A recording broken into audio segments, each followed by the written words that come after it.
Howdy people, good afternoon. It is Thursday the 22nd of April 2021. The time is just coming up to 1 o'clock. Welcome to a bit of afternoon Caumedy news, as there is never a dull moment in crypto. Just a couple of things that I wanted to go over with you because they've tickled my fancy and made me laugh. Check it out. So this is the first one. Cobra Bitcoin, again he features twice today, put this poll out. Saying to people, he said, new poll, do you think we should strive to increase Bitcoin's block size limit by 2025? Again, when he says Bitcoin, he's referring to Coolcoin, which is BTC. So I've said here and retweeted it and said, remember to vote people and tick no, keep it the same, which is what I did. I mean, look, they're talking about increasing the block size. Like, hello? It might have already been done by Satoshi Nakamoto himself. Because he knew that you were a bunch of douchebags. But like, look, it's actually it's here on his profile. It's the second tweet down. Look, new poll. Do you think we should strive to increase Bitcoin's block size limit by 20? The whole point of Coolcoin is to keep it small. They were talking about reducing the block even further to like 300 kilobytes. You know, like they do not want it to be used. It's an absolute pile of shit. Like honestly, it's hilarious. You couldn't make it up. But talking about Cobra features again in this article by Cortical. That's a cross between article and CoinGeek article. By CoinGeek. So this was just an hour ago by Jordan Atkins. So it says here, UK court grants Dr. Wright permission to serve Cobra.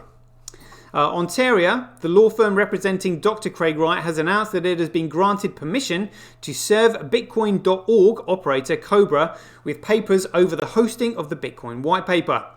Dr. Wright originally instructed Ontario to send out copyright infringement notices to a number of parties that were hosting the Bitcoin white paper online on the basis that Dr. Wright, being the author of the paper, is the copyright owner. Cobra holds themselves out as the owner of Bitcoin.org, one of the websites identified by Dr. Wright as illegitimately hosting the white paper and to whom one of the initial letters were sent. The purpose of those letters is to put a party on notice that the court proceedings may be brought against them if they do not take or refrain from taking a specific course of action.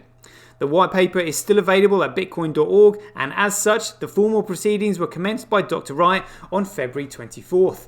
Can't believe how fast time flies. It was back in February 24th when they were instructed. We're now towards the end of April. Jeepers. Time flies when you're having fun. I must be enjoying myself. Yesterday, the court granted Dr. Wright permission to serve Cobra out of the UK jurisdiction and in the United States. It is an important requirement that a claimant must seek and obtain permission from the court in order to serve papers on a defendant who is not located within or not known to be located within the United Kingdom. Cobra is obviously a pseudonym whose identity and location are not publicly available, so this application was a necessary step for Dr. Wright to pursue the claim. Though not surprising from a legal point of view, the progress of this case should be a signal for others to tread carefully when dealing with people who are determined to enforce their rights. Cobra is a relatively anonymous figure whose identity is the source of much speculation, and despite refusing to disclose their name or location, presumably hoping to avoid service, they are already well on the way to having to answer to Dr. Wright in a court.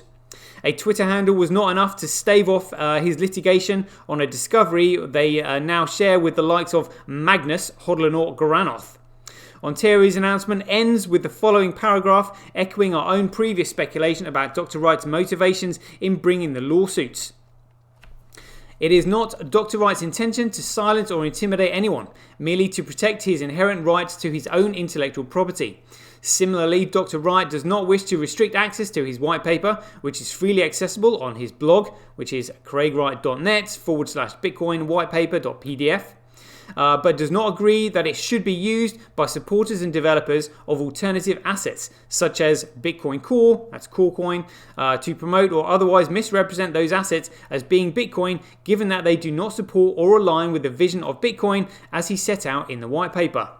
Dr. Wright welcomes the review and analysis of his white paper, saying, "I would like people to understand Bitcoin. Primarily, it is a system that has been designed as electronic cash, with an immutable record that allows for traceability.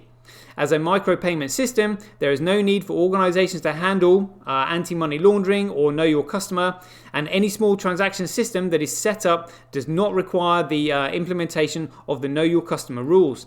However, in how many other organizations are trying to deploy a blockchain-based systems, the aspect of the white paper, the firewall identity, could have been used to create a system that maintains identity off-chain while linking it to the transaction stream. I welcome this opportunity to have the foundational aspects of Bitcoin explained through call and to finally dispel the false mythology that has been created around my system. Great words there. Great words from Dr. Wright. Dr. Right is always right. Yeah, loving that. Great stuff. Right, that's your bit of afternoon comedy news, people. Catch you guys later.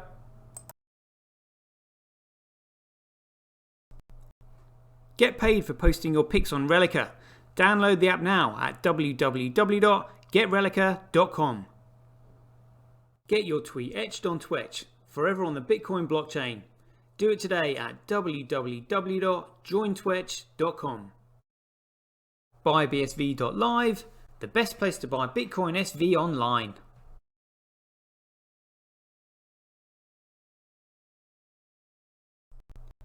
Support independent content creators on micropayment platforms such as Streamanity, Twitch and Relica. We should profit from our data, not the large corporations who track, monitor and sell it.